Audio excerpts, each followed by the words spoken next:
Magkahalong takot, saya at kilig ang napanood sa kalye-serye kanina nang pasukin ng mga lola at ni Alden at Yaya Dub ang bahay ni Lola. Narito ang aking chika. Dahil Halloween ngayon, kung todo costume ang EB Dabber Cats. Sina Alden at Yaya, nag-ala Edward Cullen at Bella Swan ng Twilight. Nagbihis sa Annabelle si Aling Maliit.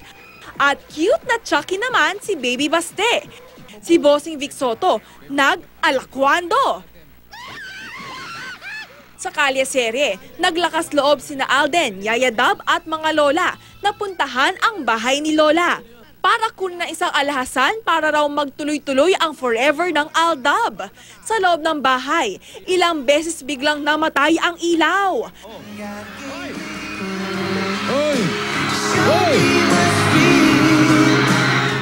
Pagpasok nila sa isang kwarto, isa-isang sinapian ang mga lola, pati ang Aldab. Bakit niyo kami hindi pinagtirik ng kandila? Pero kahit takot na takot sina Alden at Yaya, nakuha pa nilang mag-dub smash.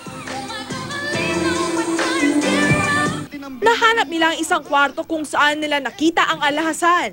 Kinuha nila ito at lumabas na ng bahay. Inayos ka lang. Okay lang ako, ikaw. Oo naman. Diyan ka eh.